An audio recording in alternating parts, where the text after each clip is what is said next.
And the conversation continues looking at the macro environment. When you are taking the view from 30,000 feet now, that view is frequently clouded by geopolitical tensions and uncertainties, domestic politics, and also what the economist calls homeland economics, a resurgence of me-first mercantilism that is undermining the global framework of free trade that took decades to establish.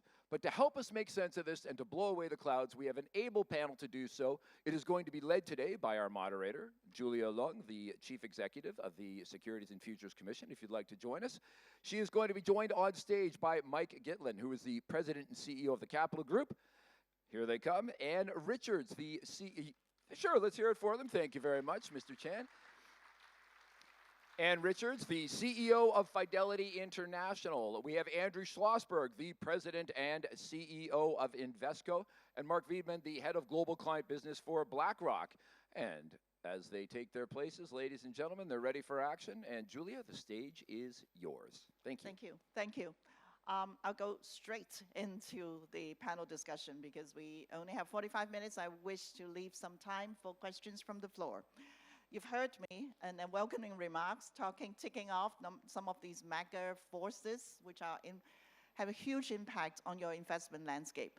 I'm a supervisor, so I don't envy you with like tens of trillions of money at your for deploying in a way which will generate that return.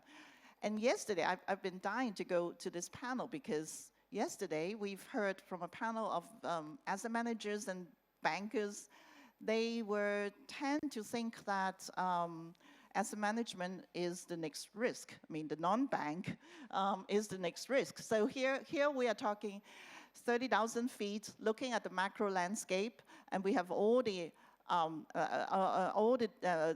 geopolitics, the high interest rates. You are the money managers on the ground deciding each and every day where to put that money. So I would just ask a common question to all of my panelists, which is like, what in the last 2 years was surprising in the mega forces? What is surprising, and what really makes you think hard about where to put the money? So shall I start with Mike? Sure, thank you. And thank you for having us. We appreciate it. I think what we've learned over the last few years is that you have to be wary of consensus. So if you think back to the last few years, we had lower for longer, which has now become higher for longer. We had, and I think we have to challenge consensus as well. And so for higher for longer, we have a whole generation now of finance investment professionals who only grew up in what I would call a more abnormal period. So if you look for the last 25 years, this group has seen the dot-com burst. They saw the global financial crisis. They saw quantitative easing. They saw supply chains close with COVID. And all through that, they don't really know what normal looks like. There was one 5-6 year period of what I would refer to as normal as it relates to interest rates, and that was after the dot-com and before the GFC. You had the 10-year US Treasury yield between 3.5% and 5.5% for 6 years. Outside of that, it's been very abnormal. It is abnormal. Just 3 years ago, we still had $18 trillion of negative yielding debt. That is definitely abnormal. And so when we look forward, and if you look from 1958 until the global financial crisis, the average 10-year Treasury yield was 4.75% when inflation was around 2 to 2.5%. So where are we now? Well, the 10-year US Treasury yield is somewhere around that average, and maybe we have a period that looks a little bit more normal, and we don't have to identify necessarily the next crisis, but get settled into a period of time that doesn't have dramatic extremes. And the only other thing I'd say is this concept of deglobalization I would challenge as well. I think of it more as reglobalization.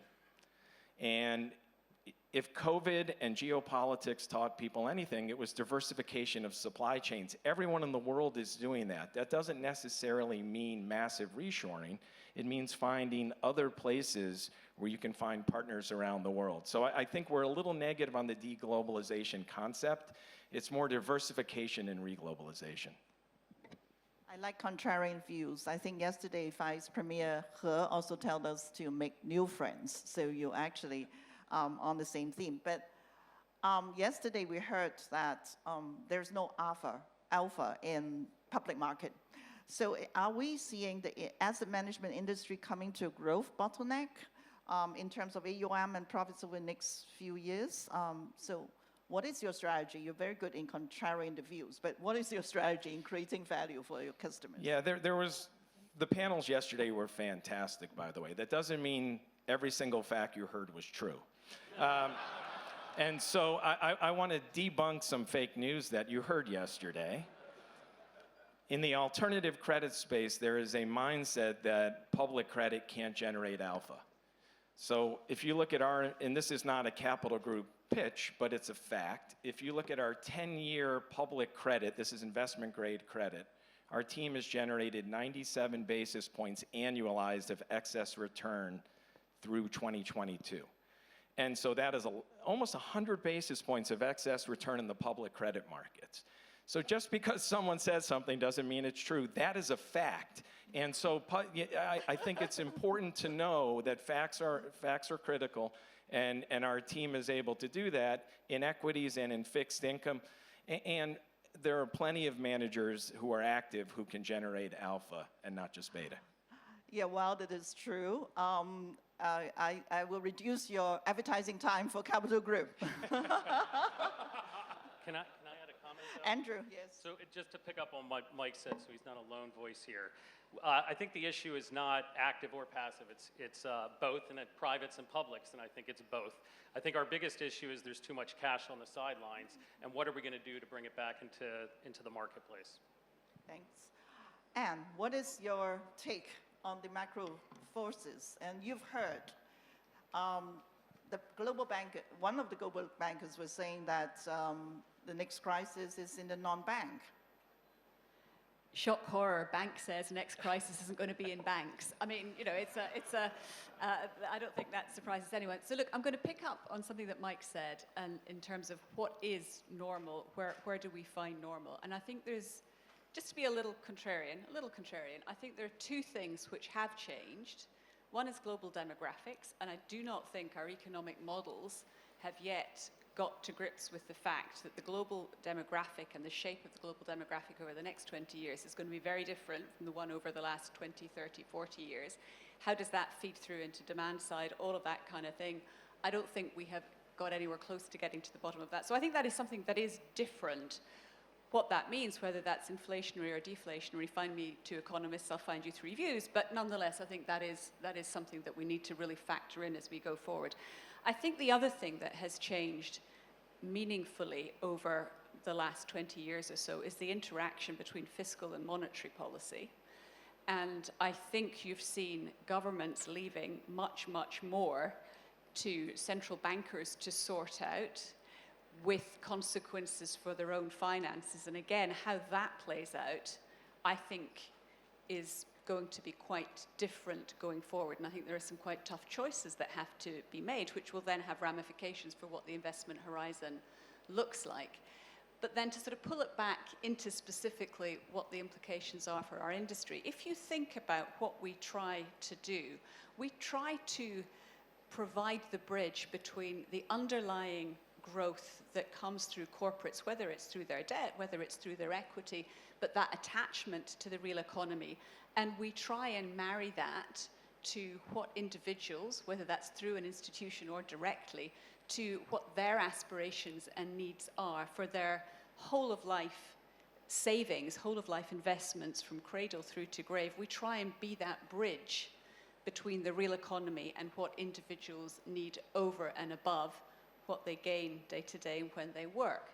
And so if you think about that as the purpose for our industry, yeah, we have to adapt, we have to change to what is going on in the real economy, and we have to reflect that. But fundamentally, that is what our industry is there to do to be that bridge. And whether you do that through a mutual fund wrapper, an ETF wrapper, whether you do through that through active, through passive, through debt, through equity, fundamentally, we are the glue on the connectivity between what is going on in the real world and the long-term wealth aspiration, retirement savings of the population at large. So we have to keep adapting what we do and shaping what we do to what is going on in the real economy. And I think that that is the challenge for us, but it's also the opportunity for us. Just a quick follow-up question. As you talk about there is more integration or marrying of your monetary tools with your fiscal tools, but now that with it looks like the lowering interest rates, which had been the formula in the last 20 years to solve a crisis, is no longer there because of inflation. So going forward, do you think that we are able, I mean, your ability to reflect on these real economy and provide what is needed, how do you think that interest rates and how long, I mean, how transient or how permanent would these high interest rates be?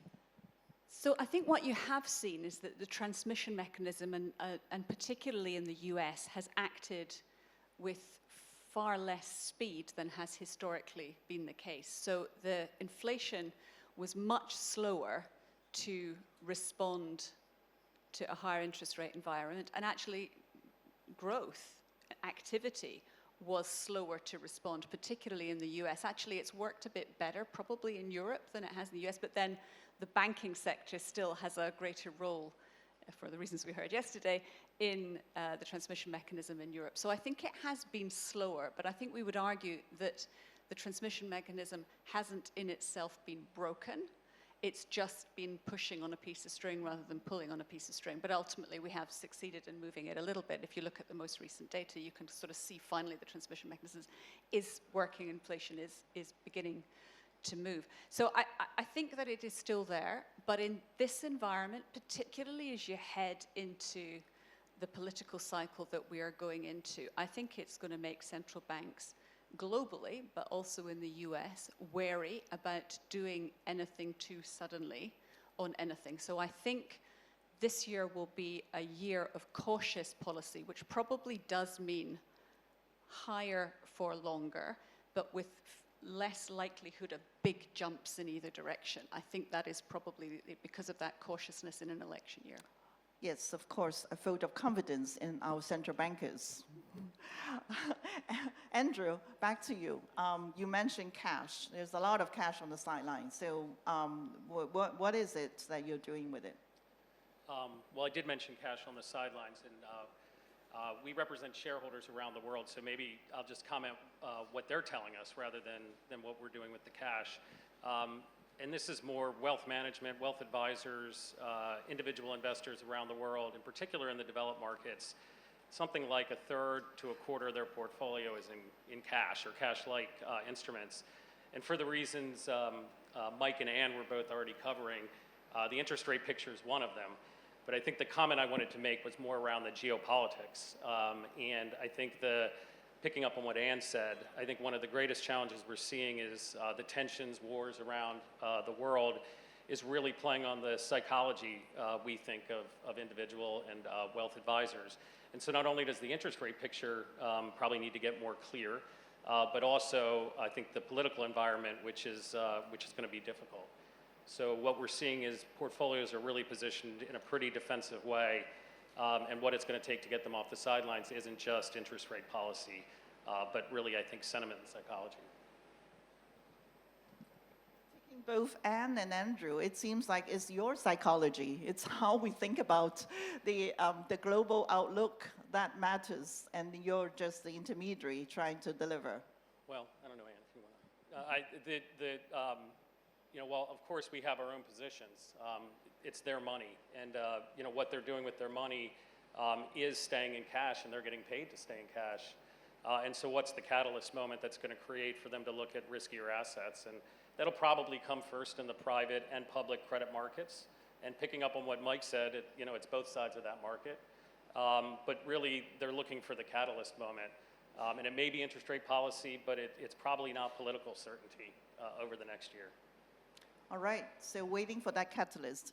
So Mark, so what's your take? What is BlackRock's take on what's on this 30,000 feet and what is changing here? First, I want to say thank you for having us here. Thank you for this amazing conference, and also thank you for the privilege of operating here in Hong Kong. So I'm going to try to scale. Julia, in your speech up front, you actually anticipated all the big forces that we think are driving the economy. So I won't repeat them. What I'll try to do actually is put numbers on them, as to actually what matters for investors. And there are 4 regime changes that we think about at BlackRock that are actually driving where global capital is flowing. And when I say global capital, I'm really talking about the West and Japan. China is a very different story, totally different monetary regime, different trajectory. The first one is interest rates. There's about $4 trillion of cash that is sloshing around waiting for action. Now, when that happens is open for discussion. Peter Harrison yesterday talked about how long these cycles tend to work through. I think if you watch public markets, you get complacent that action happens quickly, but the reality is the real economy adjusts when you have to refinance. And so we don't know when that cash will come back in, but that is the first big overhang that clients talk to us all the time.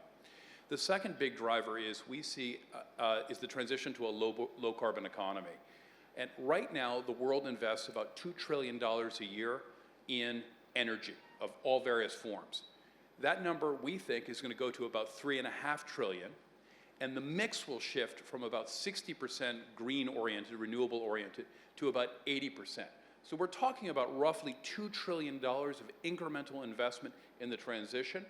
That is a perfect pairing. Most of those are very long-dated cash flows. For example, the electricity you earn on your solar panels. Long-dated cash flows that marry very nicely with pension and insurance assets. And yesterday we heard correctly that the public markets are short on long-duration spread assets. So that's very attractive. The third one is Basel III, and this is what drives the growth of credit, is actually the shrinkage of banks.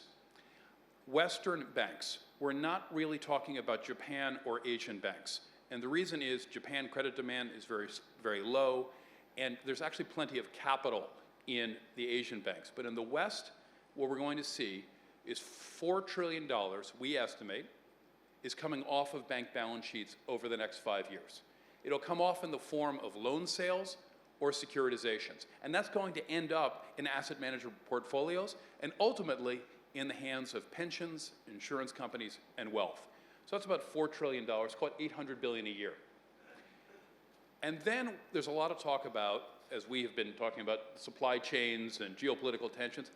In terms of investments, not what's interesting to talk about, but investments, this is a much smaller number. Our guess is we're talking about $300 billion a year of capital moving. And the reality is, as a public investor, it's quite difficult to invest in Vietnamese or Indonesian or even northern Mexican infrastructure, which is where a lot of that capital is flowing. So actually, if we were thinking where to pay your attention, it would start off with, when does the cash come off the sidelines, as you were just saying, Andrew? It's about the transition to a low-carbon economy, which is a long-term secular shift, very capital-intensive. And then third, this 10% shrinkage of bank balance sheets that we anticipate in the West. So, so both Mark and Andrew has talked about the cash and the cash on the sidelines.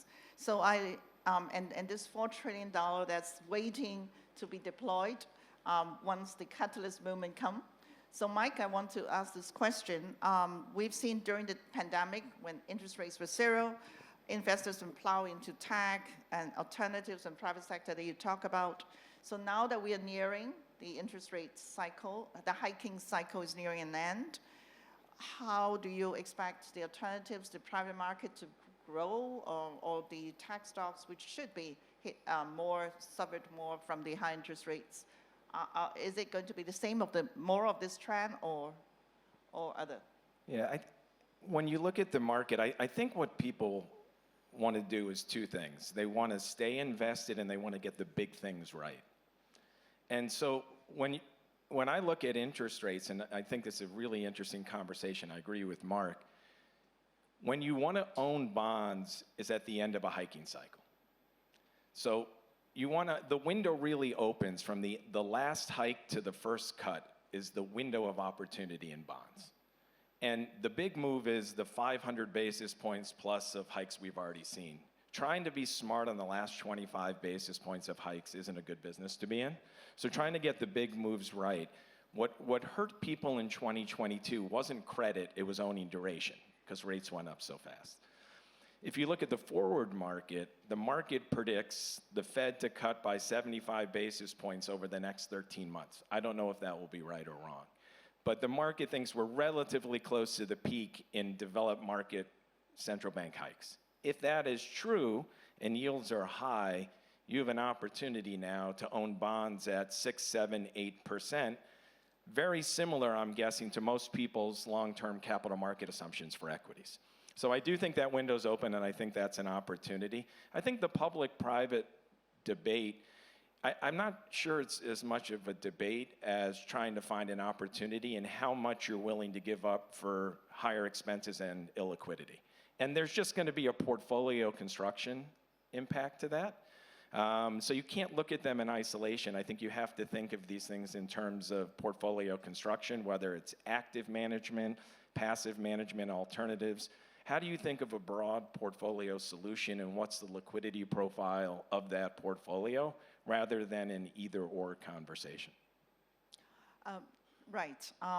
You touch on passive and active. Now, Andrew, yesterday we heard that the passive, I mean, I don't know, this is one of Mike's comments, whether this piece of fact is true or not. Passives now account for like 40% of the turnover, and because of, and 10 MSCI stocks in the US account for the bulk of the market capitalization. But I think I've read somewhere that you have remarked that given the rise of passive, Andrew, then the industry is oversupplied with products and capabilities. So is that a view that you will, going forward, do we have that oversupply? And what do we do about that? Look, I think we do.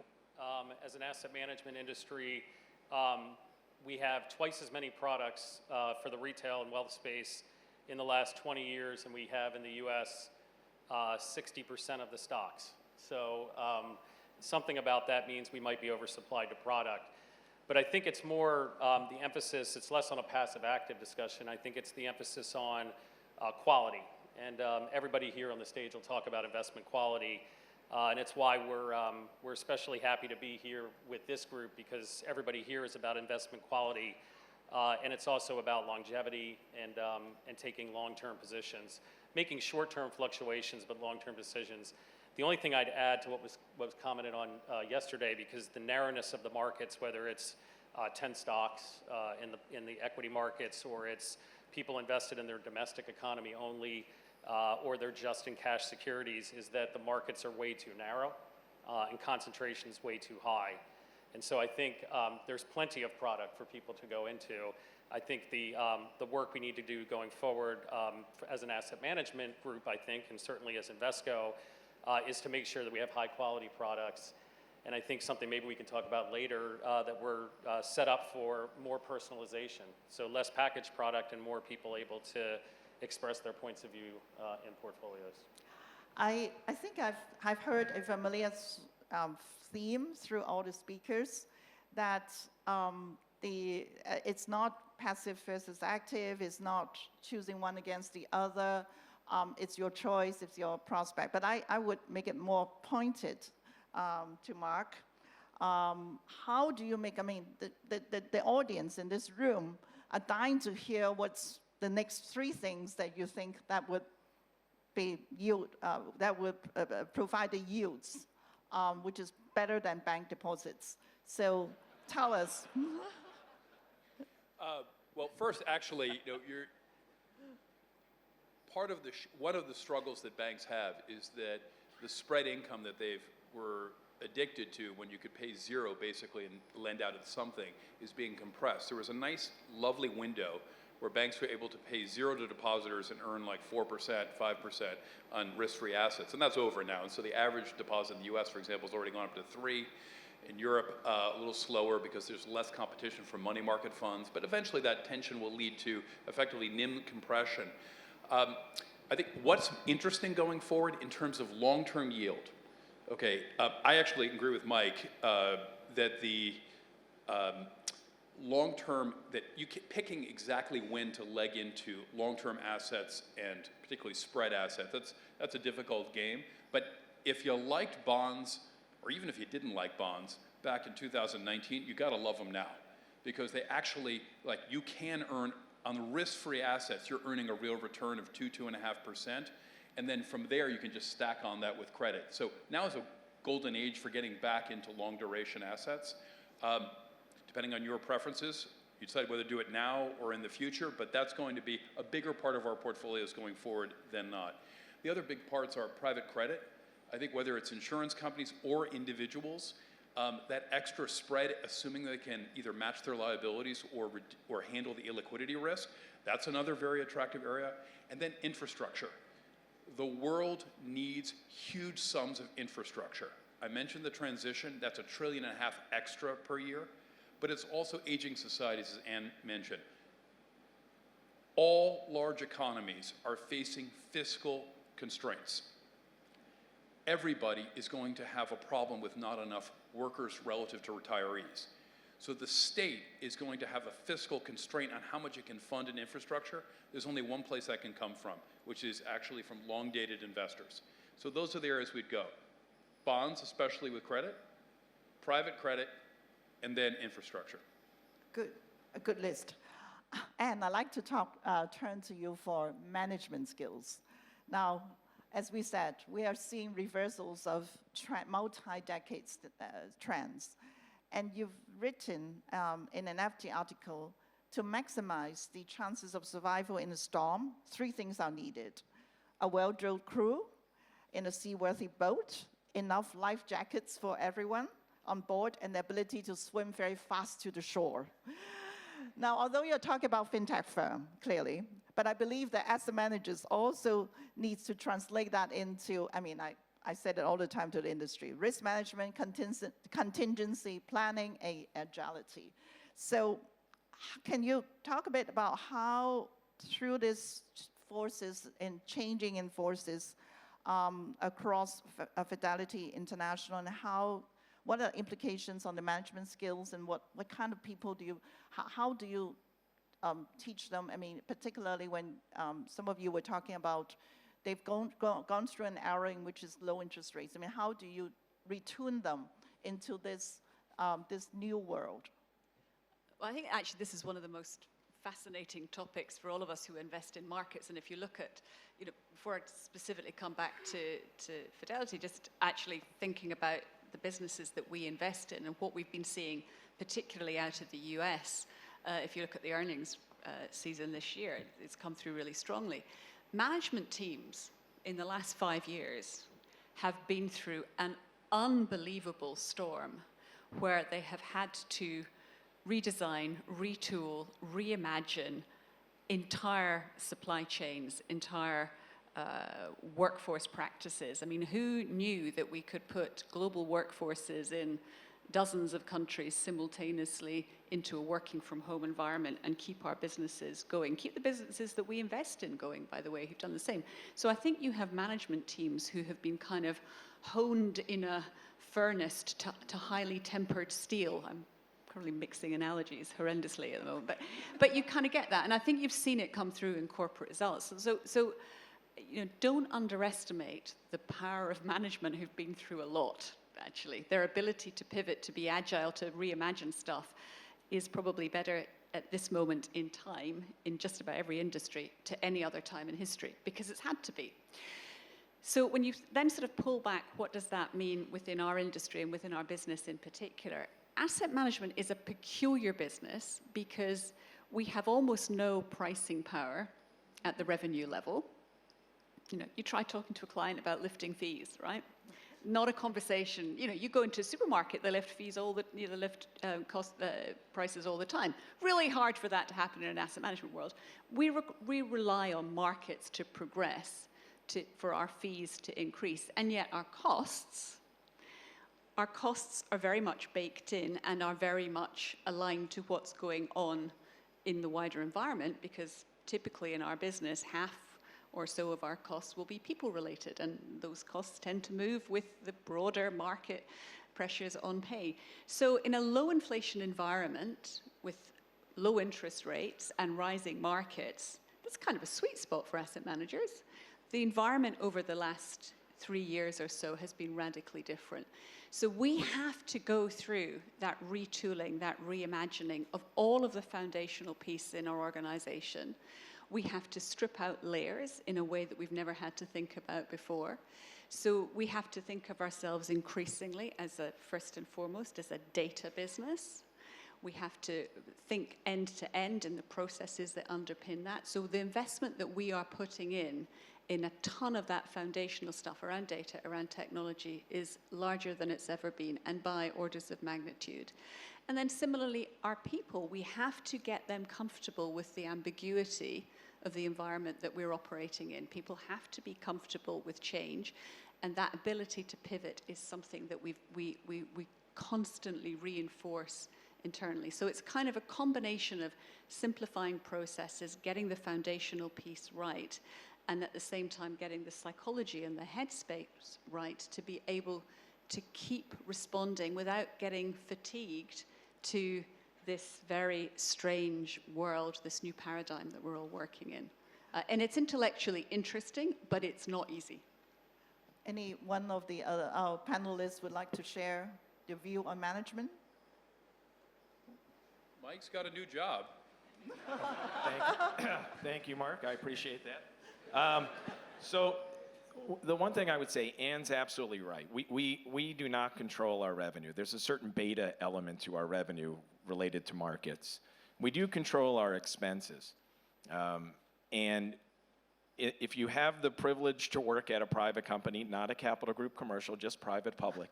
If you have the privilege to work at a private company, you have to push yourselves to manage for the long term and not get into the cycles of management that you have to do as a public company.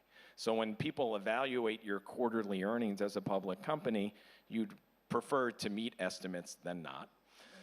When you're private, you have to say, where are our greatest opportunities that we're starving because of the current environment? And then push yourselves to invest in them, so when you come out the other cycle, you've made progress. And that's something, it's hard to do in the moment, but you always, you benefit from it long term if you're able to do that. The other thing you asked about was about leaders. I think leadership is very important in all times, but certainly during volatile times.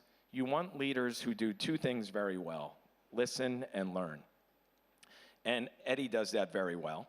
And HKMA, if you look at HKMA from 38 billion to 450 billion over 30 years, they've adapted. So you have to adapt, and you have to listen and learn and get better. And I think that's important for any leadership group, wherever you are. You're very good at advertising for HKMA as well.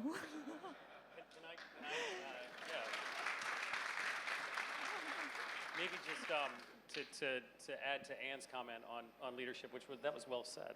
The only thing I'd add is we all run global businesses here. And so I'd say the global connectivity, which over the last several years was challenging, and it is why, and thank you to the Hong Kong Monetary Authority for hosting us. It's why getting back together and re-engaging is important, and I think it's one of the things that got lost during the pandemic, obviously. So resilience is built over time, so is trust and teamwork. And being able to see up close and personal both our teams, but also the global economy and the global markets like we are today is really important. Yes, Mark? I just wanted. Hi. Actually, regarding leadership, I would recommend, if you haven't seen the panel yesterday from past and present HKMA leaders, it was a session. I actually was talking to Hendrik de Toit, who runs 91, about how showing this to our teams about institution building and vision over time. So that for me was the most inspiring panel from yesterday. I actually take a slightly darker view of the industry than Anne does. So to mix it up a bit, I think our industry has been sedated for 15 years by cheap money and 40 years of ever declining rates. Anybody who levered up with term financing looked like a genius over that 40-year cycle. You didn't have to do much. That's over.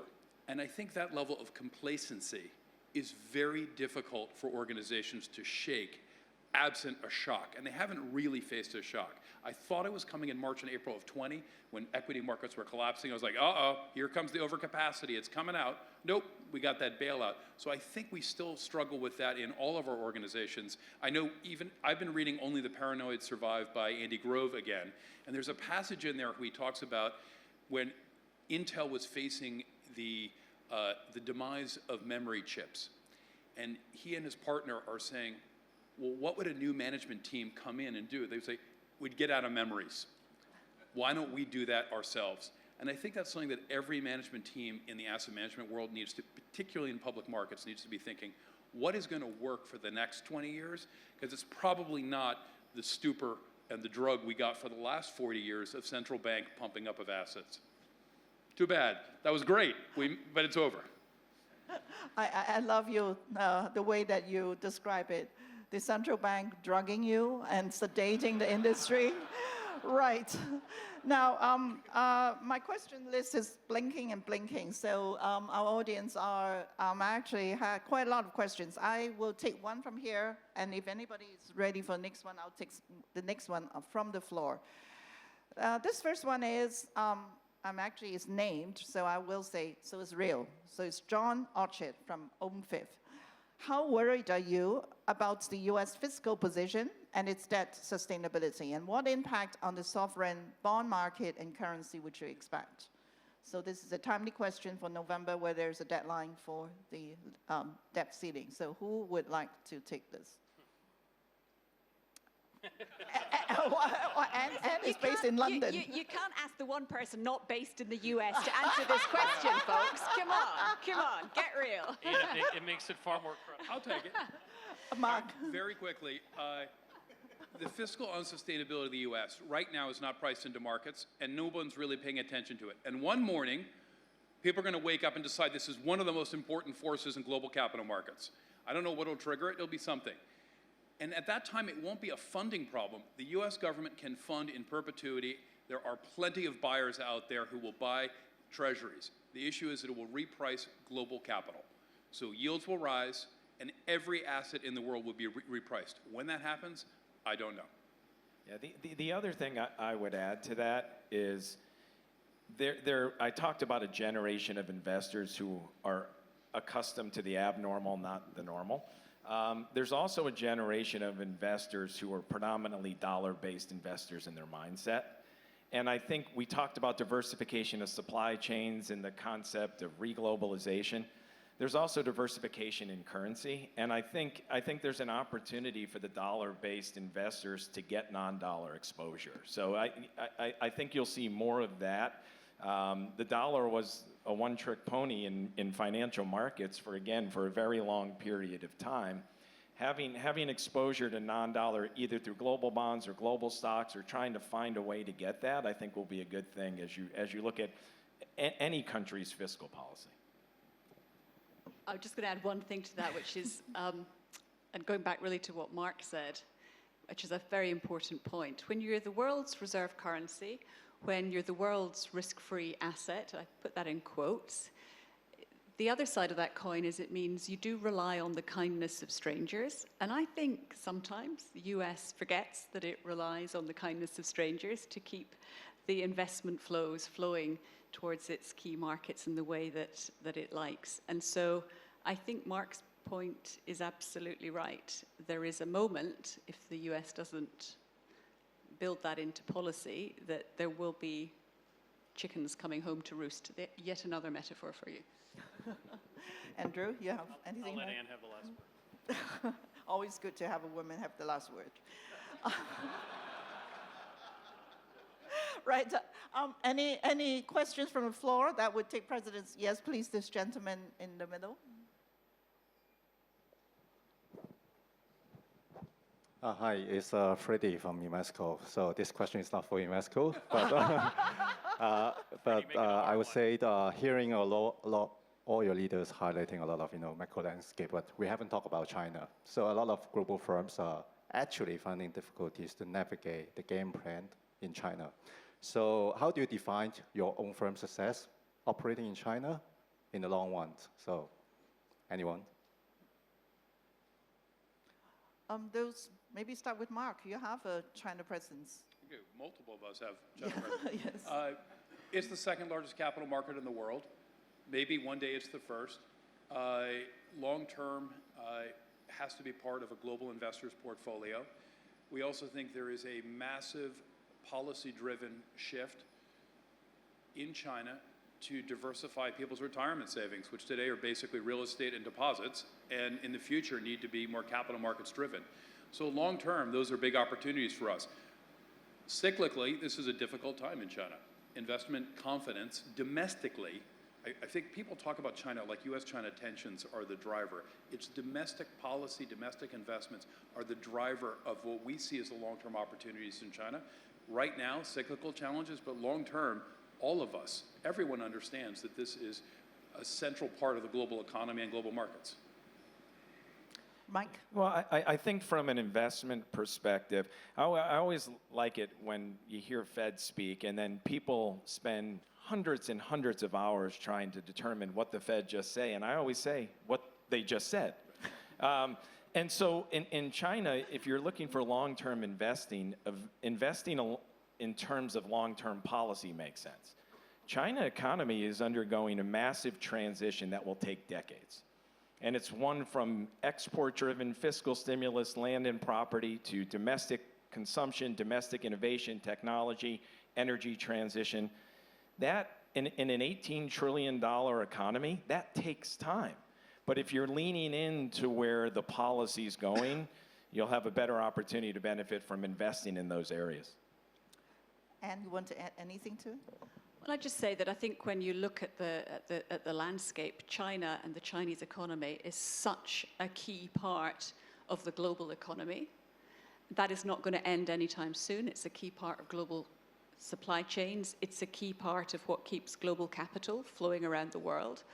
And therefore, I think a healthy Chinese economy is extremely important to the health of the global economy, to the growth of the global economy. I think the policy measures that were talked about yesterday, that we heard about, I think are important. I think the policymakers have been taking a very thoughtful approach to dealing with some of the imbalances that have grown up in the economy. But when you look forward, when you look at those global challenges around the climate, for example, China is absolutely a key part of the global solution to that. And I think that's what we stay focused on, in addition to the fact that in a market of 1.3 billion people with clear savings need for the long term, that is also part of where the flow of capital comes from to fund many of the other things that we need to make sure happens to keep the planet safe. Am I allowed to make a comment? Yes. But I would just say I echo all the comments made, and China can't be ignored. And putting China's markets aside for the moment, I think, Anne, you were mentioning the quality of US companies through the last period of time. Seeing the quality of Chinese companies and the strengthening of Chinese companies to create more investable opportunities domestically and globally is going to occur. And so it can't be ignored, and the strengthening of the capital markets and the quality of the companies is going to create amazing opportunities. Right. Any more questions from the floor? Here. Thank you. Do you also work at Invesco? Hi, I'm Jackie. I have a question. The Fannie and BlackRock also apply for support Bitcoin ETF from US SEC. Hong Kong is also the blockchain center in Asia. Will you invest more and cooperate in Hong Kong in the future? Thank you. Here the question is, the US regulatory environment for Bitcoin and cryptocurrency a bit different from that in Hong Kong. Here we have a regulatory regime, very clear guidelines. This is where I do my advertisement. Very clear guidelines on how to a centralized platform as well as intermediaries, fund managers like yourself, in when you are dealing or when you are structuring a VA fund. So the question is whether, do you see that the client interest, and whether Asia or Hong Kong is the place where you can pilot with some of these investments? I'm happy to take that. So I think it's fascinating, and I think you have to separate crypto in its very narrowest form with what blockchain and distributed ledger technology can do underneath it. And obviously we have heard comments even this morning from Mr. Secretary about what the aspiration is for Hong Kong to do there. I think regulatory environments around the world, Switzerland, Singapore, the US, the UK, elsewhere, are wrestling with what is the right framework and what is the right toolkit to encourage innovation in this whole area, but without exposing consumers to inappropriate risk. And I don't think anyone has found perfection there yet, but I think this increased use of pilots, of sandboxes, of trying different things to work out which parts of the ecosystem get traction and then can be rolled out into scalable. I feel we're pretty close to the tipping point, and I think Hong Kong has a part to play in this, as do other jurisdictions. Nobody yet has won this. I think it's all there to play for. If you don't want women to have the last word, Andrew, you can, or any of the men. I'm going to say no again. All right, very gentlemanly. The countdown is 0, so we're right on mark. So thank you. Let us give a round of applause to our distinguished people.